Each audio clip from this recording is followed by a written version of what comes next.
RCN. Le son de la différence. 18h, 19h, la Maison des Sports, Anaïs Anton-Royer. Bonjour à tous et bienvenue dans la Maison des Sports. Je suis comme d'habitude accompagnée de Daniel. Bonjour Daniel. Bonjour. Alors aujourd'hui on va parler des résultats sportifs locaux qu'il y a eu la semaine dernière et même un petit peu avant puisque ça fait longtemps qu'on n'a pas été ensemble. On parlera aussi des actualités sportives.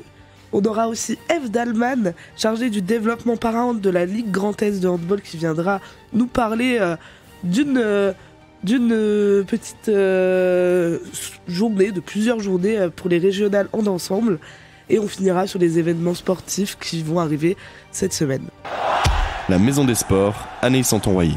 On commence donc avec les résultats du week-end, avec le hand comme d'habitude, avec le SLUC Nancy pour le hand, les filles qui ont gagné contre Ilkirch, 3e, donc elles sont 4e du championnat, elles finissent 4e de leur championnat, ce qui est plutôt un bon résultat parce qu'elles avaient quand même un peu mal commencé. Oui, c'est vrai. Et au final, 4e, bon ça reste plutôt un bon résultat, je crois que l'année dernière elles étaient 2e quand même, 2 ou 3e de leur championnat. Là, elles finissent 4e, c'est une équipe jeune qui commence au final.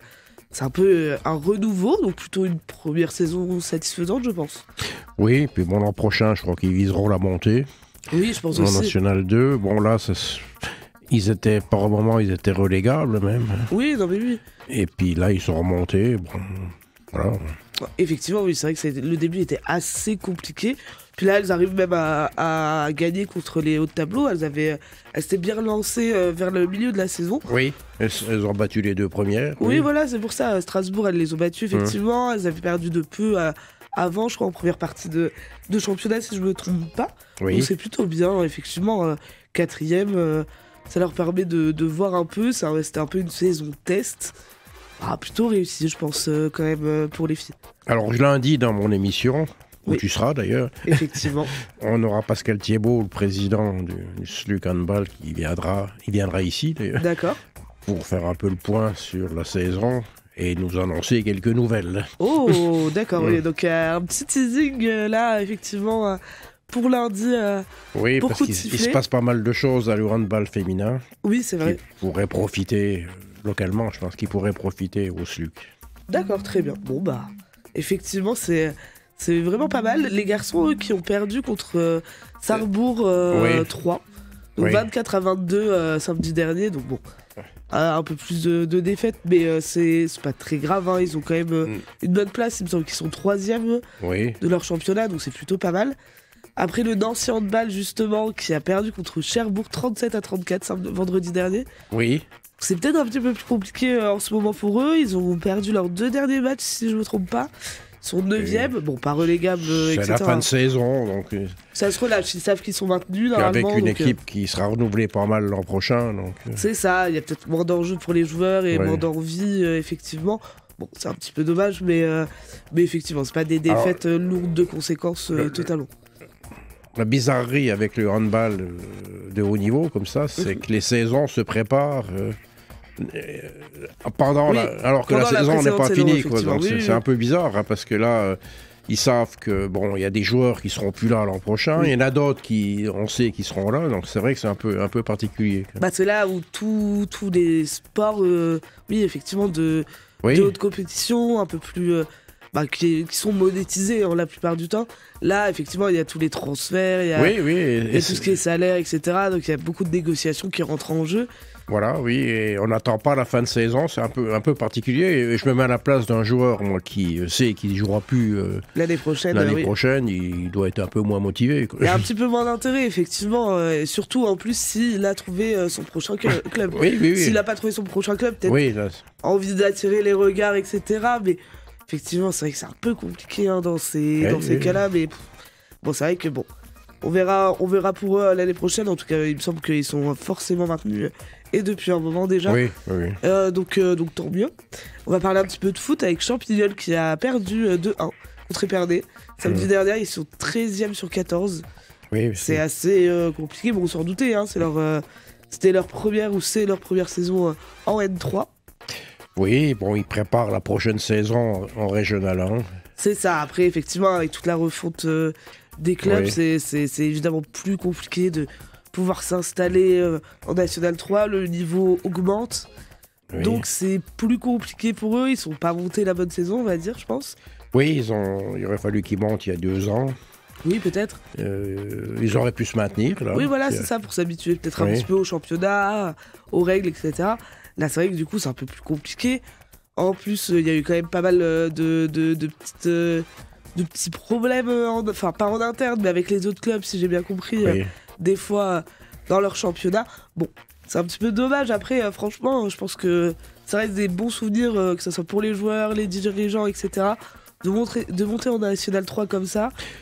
Oui, c'est une expérience intéressante, d'autant plus que ça va être de plus en plus difficile pour les équipes amateurs comme eux, hein, à l'avenir, de pouvoir monter en National 3 et d'y s'y maintenir. Exactement, puis avec le peu de moyens entre guillemets qu'ils ont, c'est pas du tout une critique ou quelque chose de péjoratif.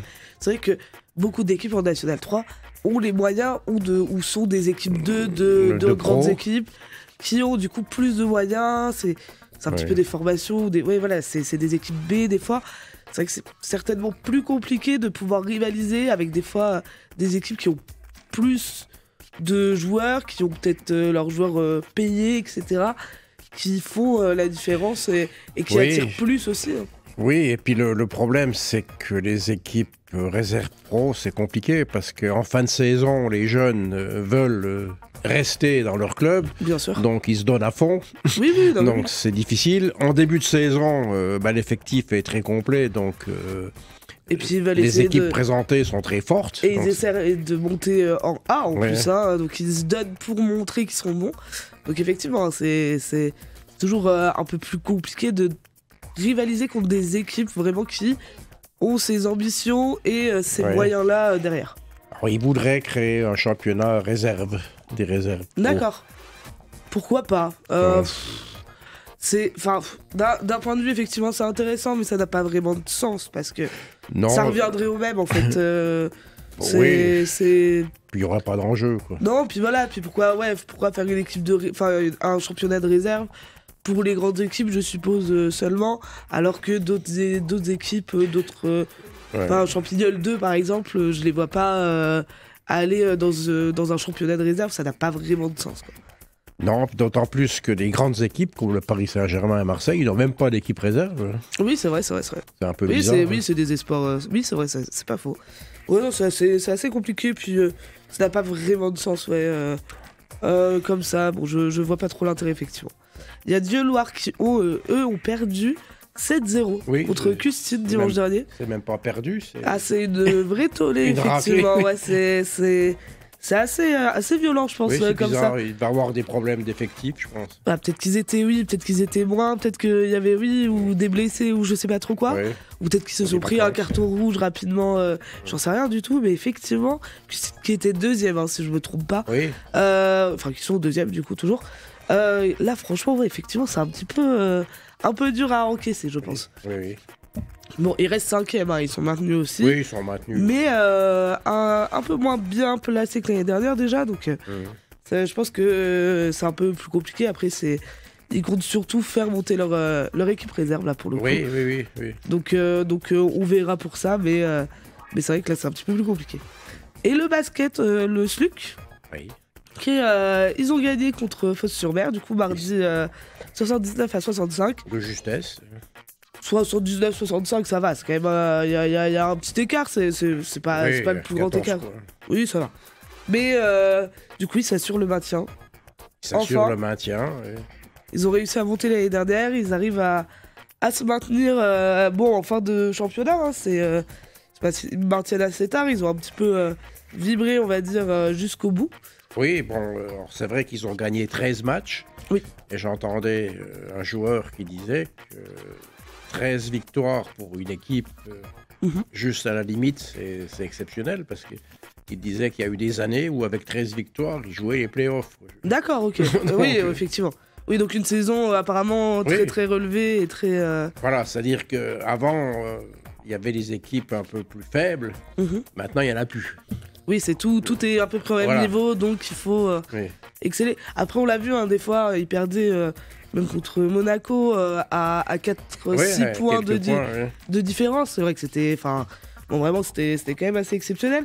C'est vrai que bon, on voit qu'ils peuvent se maintenir et puis franchement le gymnase est toujours rempli et, ils ont joué, et les supporters présents à chaque fois. Ça fait plaisir de pouvoir voir ça quand même. Alors ils vont préparer la saison prochaine. Exactement, puis là avec oui, et puis c'est aussi une nouvelle manière de voir les choses du coup et de pouvoir s'assurer le maintien comme ça, c'est de pouvoir garder des joueurs, de pouvoir voir un petit peu plus sur l'avenir et de préparer effectivement la saison prochaine plus tranquillement, avec toujours le même financement, etc. C'est tout ça le principe aussi et les risques du plus haut niveau en tout cas. On va un tout petit peu parler de water-polo. Alors c'était il y a 2 semaines, mais c'était les playoffs, donc elles ont fini 4e. L'année dernière, elles avaient fini 3e et elles avaient eu leur première médaille. Là, elles finissent derrière Lille, Mulhouse et Nice dans l'ordre de classement. Elles auraient pu terminer 3e, elles ont perdu le dernier match de justesse. Oui, de justesse, effectivement. Oui, c'est assez dommage, mais bon, c'est pas mal non plus. Hein. Elles ont encore fini dans les playoffs cette année. En espérant qu'elles vont pouvoir retourner en Champions League c'est possible. Comme cette année, on verra. Oui, ça dépend des places qui seront libres. Oui. Les 3 premières sont assurées. 4e, ça reste à voir, mais on l'espère pour elle en tout cas. Oui. Bon, on en a fini du coup avec les résultats de ce week-end, de cette semaine en globalité. On va passer une musique de 21 Pilots et on reviendra pour les actualités sportives. La Maison des Sports, Anaïs Santon-Royer. On se retrouve du coup pour parler des actualités sportives de la semaine, mais aussi un petit peu plus globalement de quelques semaines auparavant, parce qu'il y a des événements importants qui sont passés. Alors, on va commencer par quelque chose de moins drôle et de moins sympa, mais la mort de Lapassé, l'ancien président de la FFR, de 91 à 2008. Alors, c'est survenu surtout. Il y a 2 semaines et demie à peu près. Alors, il a aussi co-présidé la candidature de Paris Géo. Bon, il était à la Fédération internationale du rugby à ce moment-là, pendant cette candidature. Donc voilà, un petit hommage quand même à des grands noms du sport qui ont fait aussi toutes ces choses très intéressantes pour le rugby là en globalité. Bon, voilà, on peut voir ça comme ça. Il y a aussi la Coupe de France avec une défaite assez historique de Nantes, 5-1 contre Toulouse. C'était quand même une sacrée raclée aussi, hein. Personne s'y attendait. Personne s'y attendait, surtout qu'ils réalisaient quelque chose de plutôt pas mal avec cette 2e finale d'affilée. Tout le monde espérait presque un doublé historique, en tout cas pour Nantes. Mais là, effectivement, c'est un peu tombé à l'eau. Ils se sont pris vraiment une sacrée raclée, c'est un peu dommage. Et puis en plus, en ce moment, ils sont relégables.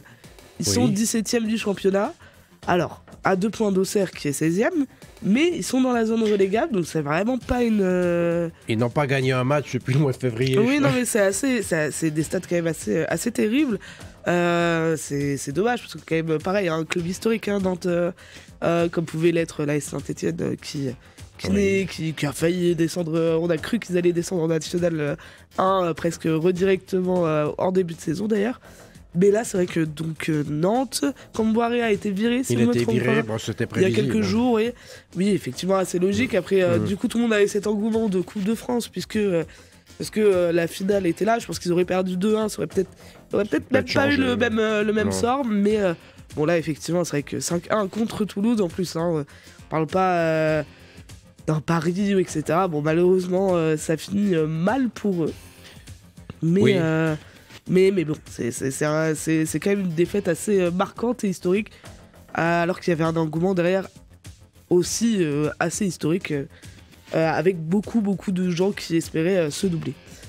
On va parler aussi de foot, on continue avec la sanction de Messi au PSG, qui aurait dû durer 2 semaines, donc je crois qu'il aurait dû encore y être, là, au moment où on se parle. Là, au final, il a eu même pas 1 semaine de sanction, alors 2 semaines, on rappelle. Il a été suspendu 2 semaines parce qu'il a voyagé en Arabie Saoudite alors que le PSG lui avait refusé ce voyage parce que, etc., il n'avait pas le droit. Ça faisait un petit peu signe de sanction un peu, on va dire, marquante pour qu'on... on va dire un peu d'exemple, je pense, pour les autres joueurs. et pour montrer que, ah là là, le PSG n'est pas que à la botte de ses stars, mais est aussi une institution qui a des valeurs. Bon, au final, ils se sont vite rétractés, ils ont arrêté de l'instruction assez rapidement. Je pense qu'il ne sera plus là l'an prochain. Ah bah je pense que l'an prochain, oui, c'est assez... alors, ça parle beaucoup ça parle beaucoup d'Arabie Saoudite. Alors il y a le Barça aussi qui est en train de faire apparemment pas mal de calculs pour voir comment il pourrait régler entre son salaire, etc. Donc c'est assez compliqué parce que c'est une énorme charge financière que tout le monde ne peut pas assumer. Il est plus tout jeune, il est en fin de carrière. Donc il est en fin de carrière et puis il a gagné sa Coupe du Monde, entre guillemets. Enfin, on l'a vu en début de saison, en 2022 encore. Il se donnait beaucoup au PSG, il était très bon. Alors il fait toujours des passes fulgurantes et il a toujours de l'espace, mais on sent qu'il y a beaucoup moins d'envie, qu'il est beaucoup moins bon qu'en début de saison. Parce que... une fois la Coupe du Monde passée, on sentait que c'était un peu un entraînement Coupe du Monde. Il l'a eu, il est revenu. Franchement, c'était vraiment plus le même Messi, même qu'on a pu voir, alors que ce soit au Qatar ou avant au PSG en début de saison.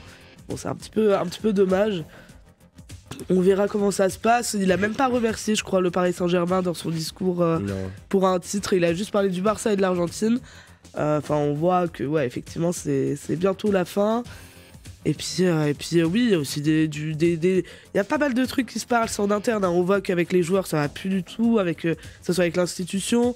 On sent que ça râle beaucoup sur Mbappé au niveau des joueurs.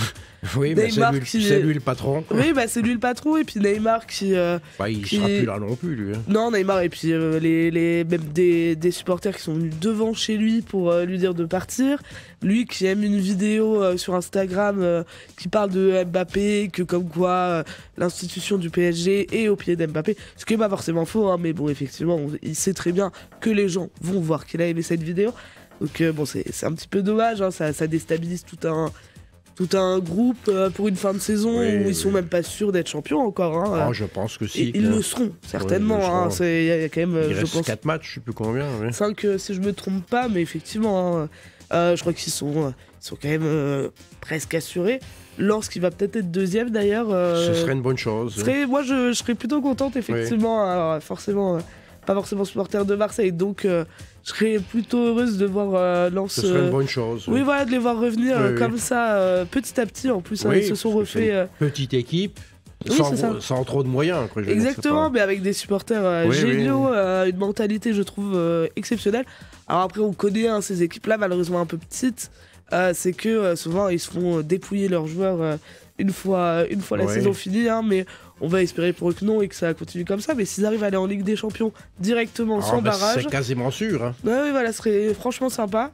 Bon, on verra ça plus tard, mais voilà. Donc oui, effectivement, Messi au PSG, bon, c'est fini. Ça, c'est presque sûr, malgré ce que dit également son père, comme quoi il n'y a pas encore de discussion, d'accord verbal, etc. Oui, bon, on connaît tous la fin de l'histoire. Mais bon, il avait fait ça, donc on verra ça. Du coup, je pense d'ici 1 mois ou 2 mois, ça devrait être assez rapidement fixé, ces histoires. À la fin du championnat, je pense. Oui, je pense que oui. On va dire mi-juin, même pas. Je pense qu'on aura une réponse assez rapidement là-dessus. Alors, je ne sais pas qui vont recruter, Paris Saint-Germain. C'est assez compliqué, c'est vrai. Faut voir qui il faut. Alors, c'est vrai qu'ils ont fait un très mauvais recrutement, je trouve, cette saison. Oui.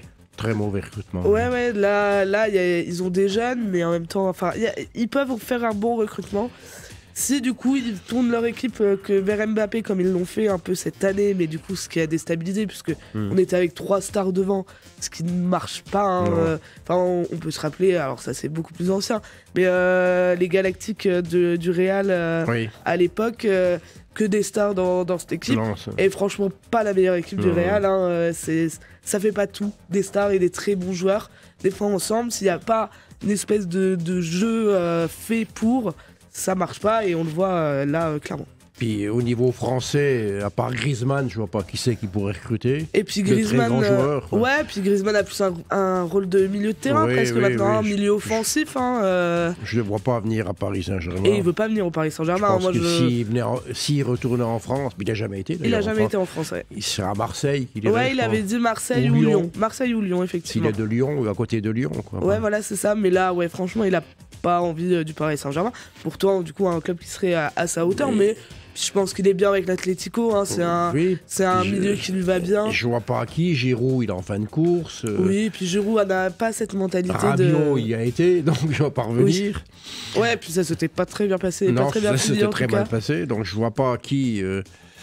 les autres sont quand même un niveau en dessous. Ouais, c'est assez compliqué, c'est vrai. Puis en parlant d'Mbappé aussi, il y a eu là une petite polémique avec l'équipe qui a sorti une source de je ne sais où apparemment, puisque en disant qu'il y avait eu un problème avec un problème entre grandes guillemets avec l'équipe de France Espoir, comme quoi beaucoup de jeunes voulaient peut-être faire même grève parce que certains jeûnaient pour le Ramadan, et du coup il y avait eu des polémiques puisque la fédération française avait refusé, etc. Enfin, c'était assez compliqué. Et puis du coup ils voulaient faire grève et proposer même de sauter un repas tous ensemble pour avoir cette cohésion d'équipe le midi et accompagner certains joueurs. Ce qui était plutôt sympa, moi je trouve, en action collective et justement en création d'une vraie équipe soudée. Et du coup la fédération n'avait pas voulu. Et l'équipe a sorti que, apparemment, même Mbappé avait dû être amené pour les dissuader de faire cette sorte de grève pour pouvoir jeûner ou pour accompagner leurs collègues, leurs coéquipiers qui jeûnaient. Et apparemment, totalement faux, du coup. Mbappé qui a sur Twitter... qui a dit qu'il fallait pas sortir des sources de n'importe où et qu'il fallait surtout les vérifier parce que qu'il fallait arrêter de le mettre dans chaque histoire de chaque truc, parce que c'est vrai que son nom sort beaucoup. Un petit peu en exemple, pareil, c'est Mbappé la star, du coup on a envie de parler de Mbappé tout le temps. Ça n'a pas vraiment d'intérêt, effectivement, surtout quand ce n'est pas vrai. Oui. Et puis Mbappé, bon, c'est vrai que c'est lui le patron, mais c'est pas... c'est pas lui qui décide de tout. Non, c'est pas lui qui décide de tout, effectivement. C'est assez compliqué. Et puis, effectivement, c'est des choses en plus qui ont tout un rapport avec en plus la religion, etc. On le met là-dedans alors que lui, il a rien demandé. On a tendance à sortir son nom assez facilement, assez rapidement. Alors que, effectivement, alors oui, je pense qu'on lui laisse beaucoup de passe droit. La sanction de Messi, je suis pas sûr qu'on l'aurait appliquée à Mbappé dans le cas échéant. Après, est-ce que Mbappé l'aurait fait? Il a une sacrée éthique aussi. À mon avis, non. Je trouve qu'il démérite pas sa place. Mais effectivement, en tant que Français, enfin, Paris Saint-Germain ou même Fédération française, c'est vrai que tout le monde se met un petit peu à genoux devant lui, en pensant que ça va être le prochain Messi, Ronaldo, etc.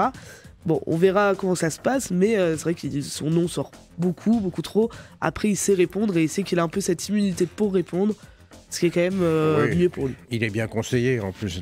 Il est très bien conseillé, et je pense qu'il mène sa carrière presque comme un politique, c'est-à-dire sans trop de casseroles, en gérant bien tout ce qui se passe à côté, en ne répondant pas trop aux scandales. Enfin, scandale Neymar, on n'en a pas entendu parler, il sait répondre quand il faut. Et effectivement, je trouve qu'il gère très très bien son image en tout cas. Oui. Bon, on va parler un petit peu de Ligue des Champions avec les deux demi-finales allées qui se sont passées du coup cette semaine, donc mardi et mercredi, avec Real City qui était quand même le match le plus attendu. Oui. 1-1, finalement, but de Vinicius, but de De Bruyne. Un match quand même assez relevé niveau bagarre, on va dire, même physique. Physiquement, ça se chauffait bien, surtout du côté du Real vers City en première mi-temps, où l'arbitre ne sifflait pratiquement rien. Il a dû siffler 2-3 coups francs. Je crois que le premier carton jaune, il intervient seulement en deuxième mi-temps. Alors que Rudiger fonce sur un joueur Citizen. Je me demande si c'est pas De Bruyne non plus d'ailleurs. Et qui lui met un coup de coude bien volontaire. Là, il y aurait même presque pu avoir rouge à ce moment-là. Bon, il n'y a même pas eu de coup franc, même pas de jaune, rien du tout. Bon, à voir, tant pis, c'est comme ça que ça se passe. Mais c'est vrai que c'était assez relevé. On sentait bien que l'arbitre donnait beaucoup de passes droits au Real. Et au final, en deuxième mi-temps, ça s'est un peu inversé. Puisque le but de De Bruyne, qui vient à la 67e minute, qui vient sur un contre, si je me trompe pas. Alors là, franchement, c'est une erreur de relance de Camavinga, mais avant cette relance de Camavinga un peu foireuse qui arrive dans les pieds d'un joueur Citizen, effectivement, le ballon sort du terrain. Et n'est pas signalé hors touche. Enfin, voilà, donc qui n'est pas signalé en touche, qui est pas indiqué, donc c'est quand même assez étonnant maintenant, avec toutes les technologies qu'on a, la VAR, etc. On voit pas trop comment c'est possible de ne pas voir ou de ne pas annuler ce but. Bon, ça finit en 1-1, ils ont quand même une dernière occasion avec Benzema à la 78e. C'est vrai. Avec un bel arrêt d'Ederson. Courtois aussi a fait un énorme arrêt à un moment plus tôt dans le match. C'est vrai que la première mi-temps c'était surtout City.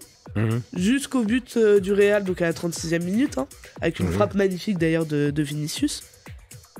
Et après, la deuxième mi-temps, c'était vachement le Real. Et effectivement, bon, après De Bruyne marque le but. Ça se calme un petit peu. On sent que ça essaye un petit peu des deux côtés. Mais ça essaye surtout de préserver le score et de ne pas perdre d'un côté ou de l'autre. Vu qu'il n'y a plus en plus cette règle du but à l'extérieur. C'est vrai. Après, on a le derby milanais. Oui. L'AC Milan, l'Inter Milan. Alors, comme tout le monde disait, un petit goût d'années 90 dans ce derby en Ligue des Champions. Je crois que le dernier derby en demi-finale, c'était en 91, si je me trompe pas. Bon, là, il n'y avait pas vraiment de match pour le coup. C'était vraiment du côté de l'Inter. C'était assez... c'est étonnant à quel point ils ont été présents et qui dominaient le match, surtout en première mi-temps. Toujours pareil. La première mi-temps avec 2 buts, de Dzeko à la 8e et de Mkhitaryan à la 11e. Je suis content, j'ai réussi à le dire du premier coup. Mais du coup, et puis à la 15e minute, ils se prennent un poteau ou sur une frappe magnifique où ils peuvent marquer le 3e. Quelques minutes après, encore pareil. Il y a eu un penalty annulé aussi avec la VAR parce que finalement, pas faute. Enfin, c'est encore discutable, mais bon, finalement, pas vraiment faute d'après l'arbitre. Effectivement, ça peut se siffler comme ça peut ne pas se siffler. Mais voilà. C'est plutôt à la deuxième mi-temps où ils ont eu vraiment une grosse occasion et leur premier tir cadré du match de l'AC Milan. Ils en ont eu que 2 pendant le match. C'est vrai que c'était assez... la deuxième mi-temps était beaucoup plus calme. L'AC Milan n'arrivait pas à se démarquer. Non. L'Inter voulait assurer, je pense, son score. Oui. Parce que là, bon, après c'est un derby. On sait très bien que je pense qu'il n'y a pas énormément de différence entre certains supporters. Je pense que comme les deux se rencontrent, c'est quand même pas mal. C'est vrai que c'est quand même assez historique. C'est 2 grandes équipes. D'une même ville. D'une même ville, effectivement, qui se retrouvent comme ça en demi-finale. Bon, là, c'est quand même l'Inter qui a pris un sacré pas sur la finale. Mais normalement, ils devraient se qualifier. Normalement, ils après, sont quand même au-dessus. Oui, ils sont quand même au-dessus. Après, bon, on connaît tous les histoires de Ligue des Champions. Oui, les derbys, c'est jamais simple non plus. Oui, et, effectivement. Et puis, effectivement, les supporters seront également là pour l'AC Milan, pour le match qui se déroulera dans le stade de l'Inter. Mais là, c'est vrai que ça sera assez compliqué dans le sens, s'ils n'arrivaient pas à relever leur niveau de jeu, en tout cas l'AC Milan, ça va pas être facile de mettre 2-0. Après 2-0, ça peut arriver vite et prolongation, etc. Effectivement, comme il n'y a plus ce but à l'extérieur et qu'en plus c'est dans une même ville, c'est un derby, tout peut arriver et tout peut se faire, je pense. Bon. Oui, il y a qu'en Italie et en Angleterre où il y a des équipes de la même ville qui sont... Oui, c'est assez étonnant. Je crois que quand même Berlin, il y a l'Hertha et j'ai plus le nom de la deuxième équipe. Mais oui, effectivement, c'est vrai que c'est vraiment... si, il y a Madrid quand même. Il y a Madrid. Le Real et l'Atlético qui sont quand même 2 équipes au top niveau. Oui, c'est bizarre qu'en France, on n'ait jamais réussi à avoir... surtout à Paris, quoi. Quand on voit le nombre de personnes dans la capitale, vraiment l'épicentre de notre pays, c'est vrai que c'est assez étonnant. Il y a le Paris FC qui va monter en Ligue 2 ou qui est en Ligue 2 ? Il est en Ligue 2. Ils sont en Ligue 2. Ils végètent, quoi. Oui, voilà, c'est tranquille, quoi. Oui, ils sont au milieu de tableau, bon, c'est pas... Oui, non, c'est pas 2 grandes équipes, effectivement, je suis d'accord avec toi. Voilà, c'est vrai que franchement, c'était 2 bonnes soirées de Ligue des Champions, sur tous les premières mi-temps, qui étaient un petit peu plus passionnantes. Oui. Mais c'était sympa. On va finir par du judo avec Clarisse Abouguenienou, qui a fini encore une fois championne du monde de judo dans un cadeau. C'est la 6e fois, je crois. C'est la 6e fois, effectivement, des moins de 63 kilos, alors qu'elle vient de devenir maman en plus. Oui, il y a quelques temps. Oui. Sa fille a 11 mois, elle a même pas encore 1 an, sa fille. Et elle a eu en plus des problèmes avec la FFJ, Clarisse, avec ce problème de kimono pour le sponsor, parce que je crois qu'elle a un sponsor autre, et le sponsor de l'équipe de France, c'est Adidas, et elle voulait pas le porter, etc. Enfin bref, c'était assez compliqué, et du coup, elle avait même droit aux entraîneurs, à un soutien d'entraîneur pendant les compétitions. Donc c'était assez compliqué, en plus elle le dit elle-même, elle était même pas au meilleur de sa forme. Non, d'ailleurs elle espérait même pas être championne. Hein. Non, elle voulait préparer les JO. Oui, c'est ça, et puis franchement elle se trouvait pas au top de sa forme. Elle avait eu des problèmes effectivement avec la fédération, et elle est maman depuis seulement 1 an, comme quoi ça prouve aussi qu'on peut être maman et arriver à un top niveau, mais c'est vrai que c'est une très belle histoire quand même de la voir encore une fois championne du monde, et on peut que l'encourager pour le futur. L'équipe de France qui fait un bon championnat d'ailleurs. Hein, oui, qui fait un bon championnat et qui continue encore là. Oui, ils ont des médailles. Oui, après c'est vrai que le judo français est très réputé. Hein. Ça, on se le cache pas et on le sait tous. Mais c'est vrai que c'est très intéressant. Oui. Bon, espérons pour les JO. Oui, que ça soit la même chose, effectivement. Bon, on en a fini du coup pour les actualités sportives. On va passer un son de Maneskin et on se retrouvera avec Eve Dalman. La Maison des Sports, Anaïs Santon-Royer. Et on se retrouve donc avec Eve Dalman, la chargée de développement para-hand de la Ligue Grand Est de handball. Bonjour Eve. Bonjour Anaïs. Je suis avec Daniel pour parler du coup des régionales hand ensemble, organisées du coup par la Ligue Grand Est de handball, c'est ça ? Oui, absolument. Donc l'événement qui est prévu dès la semaine prochaine sur Nancy, donc organisé par la Ligue. Donc c'est la 2e édition cette année, et elle va se passer donc dans notre département à Nancy. Oui, parce qu'au début elle devait être à 3 dans l'Aube, c'est ça, si je me trompe pas. Absolument. Donc la première édition s'était déjà passée à 3 l'année dernière, en 2022. Et c'est vrai que cette année, pour plusieurs raisons, déjà au niveau des infrastructures, le fait aussi de pouvoir changer de lieu, parce que c'est un événement qui regroupe plusieurs équipes. C'est aussi l'idée de faire découvrir au plus de monde possible, donc de changer aussi de lieu pour faire découvrir du coup là au niveau plus central, au niveau de la région, parce que la région Grand Est est grande. Bien sûr. Donc voilà, on s'est recentré un petit peu pour faire venir le plus de monde possible de la grande région. Bien sûr. Du coup, ça a lieu du 15 au 18 mai, c'est ça, du coup, pour aider les personnes en situation de handicap mental ou physique d'ailleurs. Alors oui, donc on est prévu sur 4 jours, donc du lundi 15 au jeudi 18, donc même le jeudi, le jour férié, hein, pas de repos. Bien sûr. Sur 4 jours. Donc le lundi et mardi, on va être plus sur un public scolaire. D'accord. Et un public enfant. Donc c'est-à-dire qu'il y a des écoles primaires de la région qui viennent. Il y a également des enfants, des établissements spécialisés, type des IME, des centres de rééducation, donc avec effectivement des handicaps intellectuels, mentaux et également physiques et moteurs qui vont se joindre à nous. Oui. Et on va donc pouvoir partager tout en mixité des beaux moments de hand tous ensemble sur les 2 premières journées. Bien sûr. Voilà. Et du coup, le mercredi, c'est l'UNSS, c'est ça ?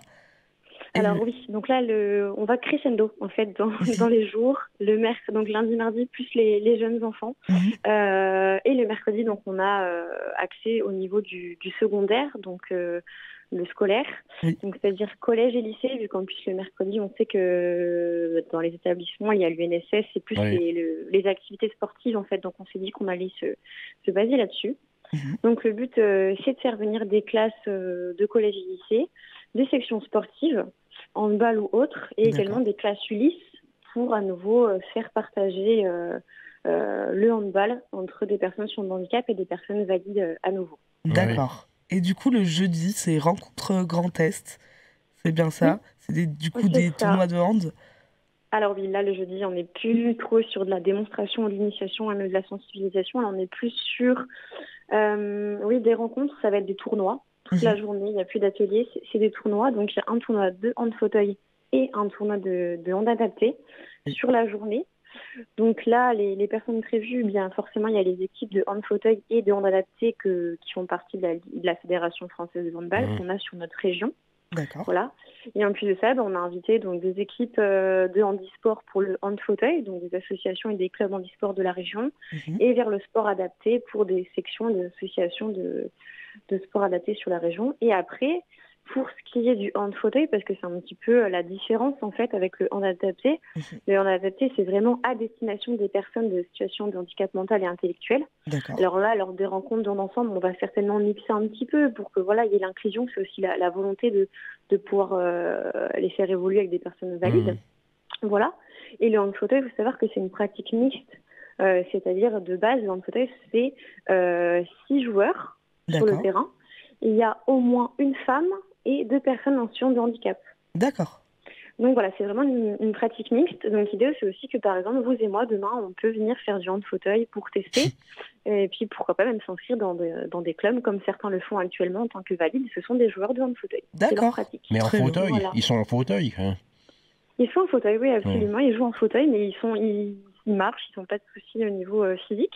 D'accord. Donc c'est sûr qu'après, au niveau de la classification, parce qu'il y a une classification au niveau du handicap, donc ces joueurs-là valides valent plus de points. Oui, bien sûr, oui. Oui, c'est pour ça qu'aussi, il y a l'obligation d'avoir au moins 2 personnes vraiment handicapées. Oui, voilà, pour les championnats, c'est la recommandation. Donc là, c'est vrai que vu que c'est des régionales, le but, c'est de faire découvrir, de partager des bons moments. On ne va pas instaurer cette classification, ça n'a pas de but. Mais c'était à titre informatif que vraiment au quotidien, dans la pratique, en compétition, normalement, c'est ça. Et voilà, c'est vraiment... là, c'est vrai que jeudi, il y aura des équipes où est-ce qu'il n'y a pas du tout de personnes en situation de handicap. C'est des équipes qui veulent essayer, tester. Bien sûr. Mais il y aura nos équipes à nous où est-ce qu'il y a des personnes en situation de handicap. Oui. Oui, c'est tout l'intérêt aussi de ces 4 jours. C'est aussi de mélanger du coup les personnes valides et les personnes en situation de handicap, qu'elles puissent se rencontrer et partager un bon moment du coup autour du hand et de la pratique sportive. C'est ça, on veut vraiment se servir du hand, et justement parce que c'est un sport qui est quand même plutôt facilement adaptable. Pour le fauteuil, juste le matériel du fauteuil, on va adapter, c'est simplement mettre des règles un peu plus simples pour que les joueurs les comprennent, parce que tout ce qui va être les règles du hand, ça peut être compliqué, donc là on les adapte, on les rend faciles. Et l'idée effectivement, c'est déjà au niveau des primaires de pouvoir faire comprendre dès le plus jeune âge en fait que pas d'appréhension de s'asseoir sur un fauteuil comme certains l'ont des fois en pensant que ça va porter malheur par exemple, ou alors avoir une appréhension d'aller au contact d'un enfant qui est en situation de handicap. C'est vrai qu'à leur âge c'est beaucoup moins fréquent, mais on essaie encore plus de les sensibiliser à ça et de faire comprendre que même ces enfants-là peuvent faire du sport et surtout on peut le faire ensemble, valides et personnes en situation de handicap. Pour les enfants des collèges et lycées, c'est un autre niveau. Après, on verra, on sait que là, il faudra certainement mettre aussi un peu plus de matchs. Mais en tout cas, l'idée, c'est qu'eux aussi puissent comprendre que, même parce qu'ils ont certainement peut-être un enfant ou 2 dans leur établissement qui est en fauteuil et peut-être qu'ils ne pensent pas que cet enfant peut faire du sport. Bien sûr. Donc, c'est aussi un peu, mettre de côté toutes ces barrières et puis faire profiter au maximum ces enfants, les sortir de leurs établissements spécialisés, qu'ils aient au contact d'autres enfants qui sont dans des écoles lambda. Voilà, c'est un peu tout ça en fait qui va faire du bien. Oui, de les sociabiliser et puis effectivement aussi, d'apprendre au final aux enfants et dès le plus jeune âge que le handicap c'est vrai que des fois il y a des enfants ou même des personnes adultes qui peuvent avoir du mal à aller vers les personnes en situation de handicap, de peur de mal agir, des fois sans aucune mauvaise intention, mais effectivement de mal agir et d'avoir cette peur de gêner ou de faire une mauvaise remarque. Oui, c'est vrai. Et c'est vrai que... Comme par exemple, les personnes en fauteuil, des fois, on ne sait pas si on doit rester debout, se mettre à côté, à genoux pour leur parler, c'est des choses comme ça. Ouais. Et là, au moins, c'est des jeunes qui sont... c'est sociétal, mais c'est justement l'idée, c'est de bannir, de mettre à mal toutes ces barrières qui n'existent pas et d'essayer de faire, en tout cas, de donner envie à tout le monde d'aller vers les gens, même de les aider, de leur faire comprendre qu'ils ont une vie quotidienne, qu'ils ont une vie sociale et surtout sportive, et qu'ils peuvent très bien être inclus dans un club, qu'on peut les investir dans la vie d'un club, dans des équipes sportives, c'est important, et que c'est pas compliqué, en soi, c'est pas compliqué. À la rigueur, c'est peut-être même plus compliqué pour eux d'aller faire le pas, d'aller dans la structure, bien sûr, plutôt que nous, en fait. Ouais. Donc l'idée, c'est ça aussi, c'est tout l'intérêt des régionales du hand ensemble, et d'ailleurs c'est pour ça qu'il s'appelle hand ensemble, c'est vraiment ce but-là de tous faire tous ensemble. Voilà. Oui, de rassembler et de passer vraiment une bonne journée avec tout le monde sans aucun problème, sans aucune pensée, et juste profiter du moment à travers le sport. C'est ça. Et puis essayer effectivement de de mettre, de faciliter les échanges en fait entre les établissements spécialisés qui accueillent le public et les mettre en lien et en relation avec des clubs qui peuvent les accueillir, parce que c'est tout aussi la démarche qu'on souhaite. Voilà, ça commence dès le plus jeune âge. Là, on essaie il y a des partenariats qui se créent entre des clubs et des établissements. Par exemple, on a l'IME de Raymond Carrel à Vendœuvre qui a un partenariat avec le club de handball de Villers-lès-Nancy. D'accord. Et une fois par semaine, les enfants y vont. Et du coup, d'ailleurs, le club de Villers sera présent la semaine prochaine. Ils interviennent le mardi.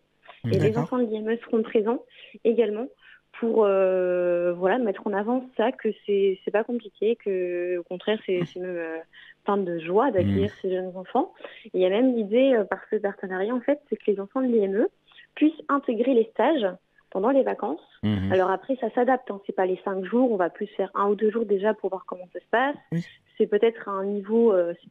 par exemple, s'il a 13 ans, on va peut-être le mettre avec les 11 ans. Enfin voilà, c'est juste des petites adaptations. Oui, bien sûr. Mais voilà, c'est tout l'intérêt de montrer, de mettre en valeur tout ce qui est possible de faire, en fait. Et que les seules limites qu'on s'impose, c'est les nôtres. Bien sûr. Voilà. Et comment s'est passée du coup la première édition ? Est-ce que vous avez changé des choses par rapport à la deuxième, ou est-ce que vous êtes partis sur à peu près la même chose parce que ça s'était bien passé ? Alors ça s'est bien passé. Dans l'ensemble, on a conservé, sauf que l'année dernière, le tournoi se fait un jour férié, un jeudi en pleine semaine. Alors c'est peut-être pas forcément avantageux pour ceux qui veulent partir sur un grand week-end. On a bien conscience. Malgré tout, il y aura du monde. On a plus de 9 équipes inscrites sur la journée. Donc, ça n'a pas forcément, peut-être un frein pour certains, mais en tout cas, ça n'a pas du tout mis à mal l'événement. Parce que l'année dernière, c'était un samedi, mais le samedi, il y a aussi des matchs, il y a les compétitions, donc les équipes sont aussi appelées. Donc, dans tous les cas, il y avait ce frein-là. Mais donc cette année, on a quand même poursuivi ces jours avec les écoles, parce que pour nous, c'est important. Pareil pour les adolescents en scolaire. Et après, à l'inverse, l'année dernière, c'est vrai qu'on avait travaillé avec le comité directement de l'Aube. Là, on a plus fait nous-mêmes, surtout qu'en plus, nous, le siège de la Ligue est à Nancy. D'accord. Donc on avait aussi peut-être moins besoin d'un appui sur place. Bien sûr. Et par contre, cette fois, on a fait appel à un club, du coup le club de Villers-lès-Nancy, et il y a également le club de Nancy Handball qui vient avec un animateur justement pour voilà. Donc c'est aussi sympa de pouvoir faire venir des clubs et qui puissent être présents, intervenir et se rendre acteurs dans notre projet. C'est aussi quelque chose qui est important. Donc là, normalement, ça devrait super bien se passer. Bien sûr. Voilà.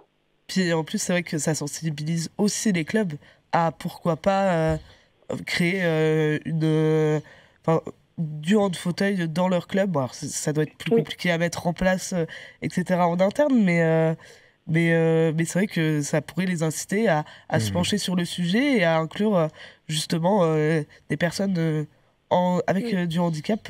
Oui. C'est vrai qu'il existe déjà un dispositif qui s'appelle Club Inclusif. Donc je sais que c'est quelque chose que peu de gens connaissent encore, même les associations. Et en fait, ce dispositif permet de mettre en lien des établissements en fonction du handicap des handicaps et des personnes accueillies, avec la structure la plus proche qui peut être à même de les accueillir au mieux possible. Donc déjà, avec ce dispositif-là, leur faire connaître rien que ce dispositif. Bien sûr. Et puis après, même, l'idée de faire une section, pas forcément, mais en tout cas même des séances découvertes, des journées d'essai. Après, pour le hand adapté, c'est peut-être plus simple parce qu'effectivement, il y a moins de soucis de devoir acheter du matériel qui est quand même assez exhaustif. On va pas se le cacher. Un fauteuil, ça coûte très cher. Alors, il faut en avoir beaucoup. Ça peut être un frein, ça. Mais en tout cas... le hand adapté, c'est quand même beaucoup plus simple. C'est juste se mettre en relation avec un établissement à proximité.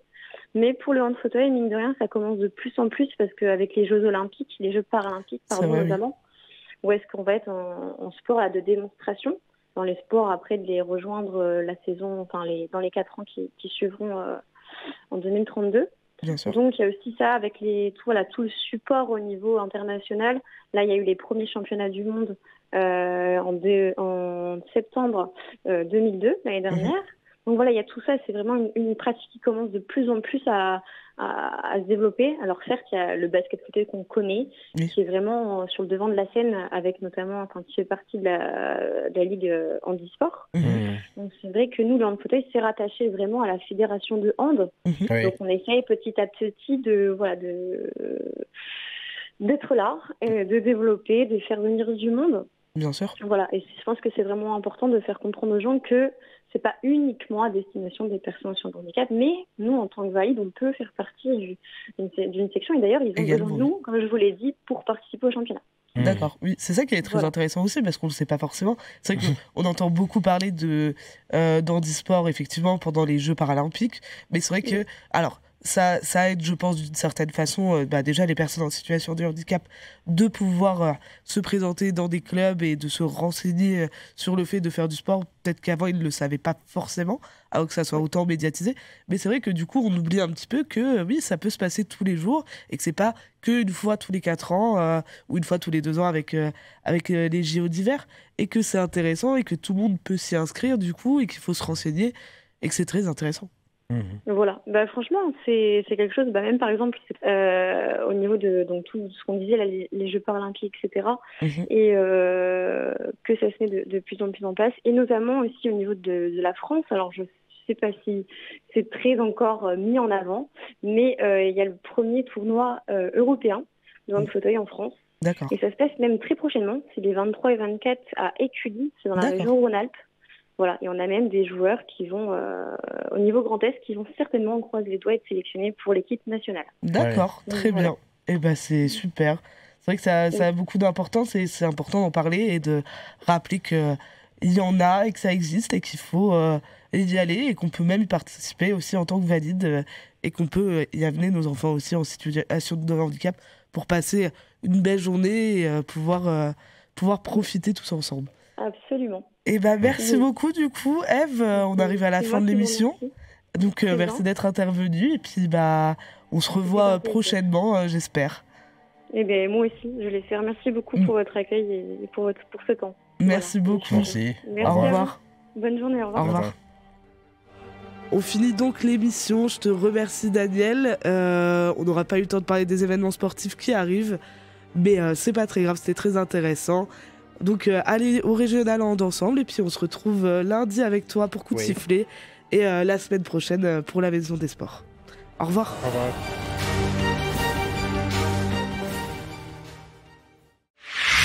RCN, www.rcn-radio.org